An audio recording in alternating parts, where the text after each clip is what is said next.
मैं आप सभी को एक बात बताना चाहूंगा कि आज से 4 दिन पहले जोधपुर के फिटकाशनी बाईपास पर एक महिला और एक लड़की स्कॉर्पियो गाड़ी में जाती हैं। उसके बाद कुछ लोग आते हैं और उसके साथ मारपीट करते हैं, लाठियों से मारपीट करते हैं उस लड़की और उस मां के साथ, और उसका वीडियो बना करके व्हाट्सएप ग्रुपों में डाला जाता है। डाल करके व्हाट्सएप में यह लिखा जाता है कि पुरोहितनी को मार दिया, पुरोहितनी को मार दिया। जब मेरे पास कुछ समाज बंधुओं के कॉल आते हैं कि सुरेश जी, आप हमेशा हर समाज की बहन बेटी के लिए आवाज उठाते हैं और ये भी एक राजपुरोहित समाज की बेटी है, राजपुरोहित समाज की बहन है, आप इसके लिए आवाज क्यों नहीं उठाते? साथियों, मैं उस परिवार को जानता नहीं था, नहीं मुझे उसके बारे में कोई जानकारी थी और नहीं मुझे कोई पता था। मैंने उन राजपुरोहित समाज बंधुओं की बात सुनकर के अपराधियों के खिलाफ आवाज उठाई, एफआईआर दर्ज करवा करके कानूनन कार्रवाई करवाई। उसके बाद मेरे पास हजारों कॉल ऐसे आए जो मुझे कहा गया कि अगर तूने किसी महिला और लड़की का अगर सपोर्ट किया तो तुझे जान से मार देंगे, तुझे खत्म कर देंगे, तुझे देख लेंगे, तू आकर के बता देना। ऐसे ऐसे बहुत सारी धमकी आई। साथियों, में धमकियों से नहीं डरा। मैंने उन्हें एक ही कहा कि सनातन धर्म के लिए, बहन बेटियों की रक्षा के लिए, गो रक्षा के लिए ये सुरेश नौरवा खुलेआम घूमता है। जिस दिन मारना है उस दिन मार देना, और बहन बेटियों की रक्षा और गौ माता के लिए अगर प्राण भी देने पड़े तो मैं दे दूंगा। लेकिन दुख मुझे तब हुआ कि सोशल मीडिया पर मेरे ही समाज के लोग मेरे ऊपर एलिगेशन लगाने लग गए, मेरे को बदनाम करना शुरू कर दिए, मेरे ऊपर गलत गलत आरोप लगाना शुरू कर दिए, मेरे भगवे वस्त्र पर आरोप लगाना शुरू कर दिए। जिस व्यक्ति ने पूरा जीवन सनातन धर्म और बहन बेटियों की रक्षा और गो रक्षा के लिए समर्पण कर दिया, उस व्यक्ति पर आरोप लगाना शुरू कर दिए। मुझे नहीं पता था कि उस परिवार क्या काम करता है, मैं उनको जानता तक नहीं था। मैंने क्या गुनाह किया? मैंने एक महिला के ऊपर अत्याचार हुआ और उन लोगों ने पूरे समाज को कहा कि पुरोहितनी को मार दिया, समाज का नाम लेके टारगेट किया, तो मैं अपराधियों के खिलाफ आवाज उठाई, तो मैंने क्या गुनाह किया?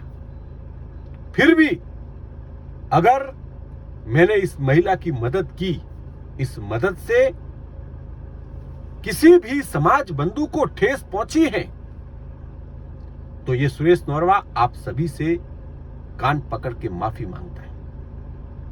और मुझे ये एहसास हो गया कि आज के बाद इस महिला की तो क्या, समाज के किसी भी महिला या बहन बेटी पर अन्याय अत्याचार होगा तो ये सुरेश नौरवा अब नहीं बोलेगा। हो सकता है कल भी आप इसी तरीके से मुझे बदनाम करना शुरू कर दो, आरोप लगाना शुरू कर दो।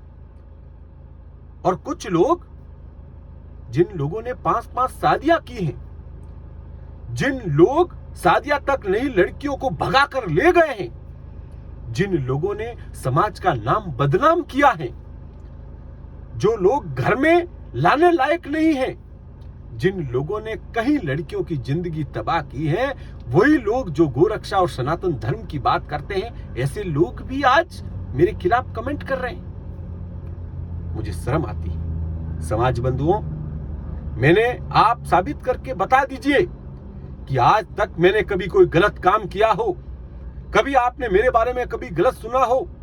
जब भी समाज पर कभी संकट आया, सनातन धर्म पर किसी व्यक्ति पर संकट आया, तो इस सुरेश नौरवा ने यह नहीं सोचा कि मेरे ऊपर कोई मुकदमा होगा, मेरा कोई साथ देगा या नहीं देगा। बिना सोचा समझे हर किसी व्यक्ति की मैंने मदद की है। लेकिन अब आगे से किसी भी महिला पर अन्याय अत्याचार कोई करेगा तो अब सुरेश नौरवा आगे नहीं आएगा। पुनः मैं आप सभी से माफी चाहता हूं, क्योंकि आपने मेरे चरित्र पर अंगुली उठाई है। जो सुरेश नौरवा आज तक इस देश की हर नारी को अपनी बहन और मां समान समझता है, उस व्यक्ति पर आपने आरोप लगाया है और यहां तक कहा कि इन्होंने पैसे लिए। अगर मुझे पैसे ही कमाने होते तो 17 साल में मैं करोड़ों रुपए कमा लेता। आज भी सनातन धर्म और बहन बेटियों की रक्षा के लिए, गोरक्षा के लिए ट्रेनों और बसों में सफर करके न्याय और हक और अधिकारों की लड़ाई में लड़ रहा हूं। आज तक मैंने कई मुकदमे लिए हैं तो सनातन धर्म और गोरक्षा के कार्य में लिए हैं। जो लोग बोल रहे हैं, जिनके ऊपर खुद के ऊपर यौन शोषण के मामले हैं, जो रेप के मामले हैं, जिन लोगों ने कई लड़कियों की जिंदगी बर्बाद की है, वो लोग मेरे ऊपर आरोप लगा रहे हैं। मुझे शर्म आती है। और कोई भी व्यक्ति, मैं आपसे कहना चाहूंगा कि देश और राष्ट्र और बहन बेटियों की रक्षा के लिए आगे आता है तो आप उसको गलत बदनाम मत करना, अन्यथा कोई भी कभी जिंदगी में आगे नहीं आएगा। और मैं माफी मांगता हूं मेरे समाज बंधुओं से कि आपको इस महिला और इस लड़की की मेरे द्वारा मदद करने से आपको पीड़ा हुई, आपको कष्ट हुआ है, तो इसके लिए मैं सुरेश नौरवा माफी मांगता हूं। आगे से किसी भी बहन बेटी की मैं मदद नहीं करूंगा और न ही मैं कुछ बोलूंगा।